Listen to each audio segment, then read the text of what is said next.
Bonsoir Flavien. Ça va bien? Ça va. Alors ce soir, vous avez choisi un sacré souvenir de Cannes, un match d'ouverture mémorable. 10 janvier, Luanda, 20h. Match d'ouverture de la Cannes 2010.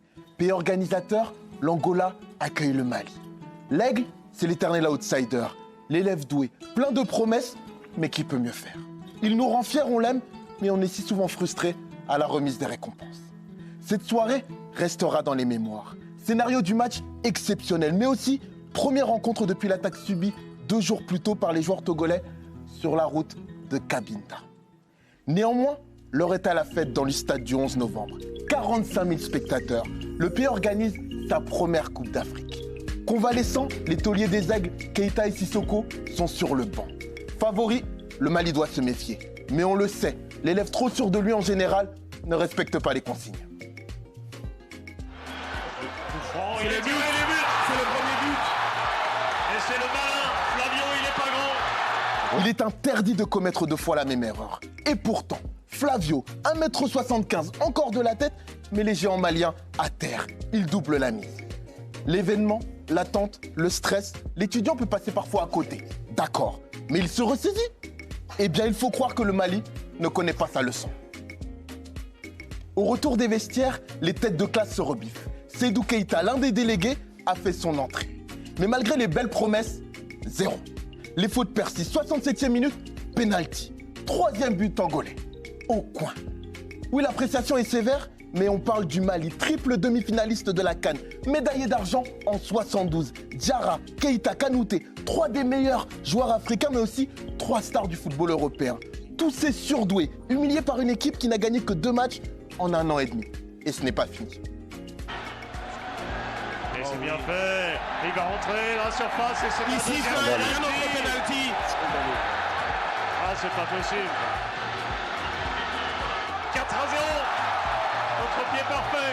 C'est une véritable catastrophe pour le Mali. Bon, là, c'est le bonnet d'âne. En situation d'échec, on peut continuer de critiquer ou se dire qu'il n'y a plus rien à perdre et changer de méthode. Le Mali doit sauver l'honneur. Entré il y a 1 minute, Yatabaré ouvre une brèche. Cafouillage dans la surface. Seydou Keita réduit l'écart. L'horloge tourne. Il reste 12 minutes. Confiants malgré la fatigue, généreux dans l'effort, les Angolais se permettent quelques petites fantaisies. Sanction immédiate.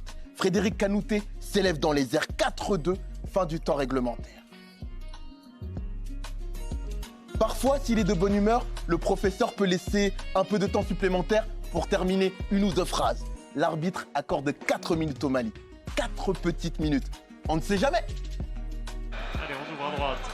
Il faut s'appliquer, il y a du monde, il faut centrer, oui. Le centre de Berthet, il y a du monde en Oui, deuxième. oui, Le troisième. oui, c'est le troisième. Le troisième, Il c'est reste de 2 Keita. minutes ou 1 minute 30, on veut y croire. J'adore. Keita. 93e minute, stupeur dans le stade. Les Angolais tremblent, c'est irréel. Et si les Aigles revenaient? Et si le Mali parvenait à accomplir l'impossible? Oh, il y a Et du monde, oui. Ils sont 2 contre 3 dans l'axe, c'est possible. Égalisation. Égalisation. Incroyable. Je voulais y croire et c'est arrivé. Incroyable. 4 buts remontés par les Maliens. Ah, vraiment. J'avais jamais vu ça, Marcel. 4-4 score final. 4 buts marqués lors des 15 dernières minutes. Du jamais vu à la Cannes. Et dire qu'il n'aurait suffi que d'une petite occasion supplémentaire au Mali pour l'emporter. On les a mis en confiance très vite en première mi-temps. En leur donnant un but, après 2, 3, 4-0. Vraiment, je croyais que le monde était à l'envers. Quand il y a eu les 4 buts, je n'y croyais pas parce que je me dis c'est quand même impensable de revenir au bout de 15 minutes à 4 partout. Ça prouve que nous on a de la qualité, mais ça prouve aussi qu'on a vraiment déconné. Déception ou fierté, difficile de trancher. On attend alors la suite pour être fixé.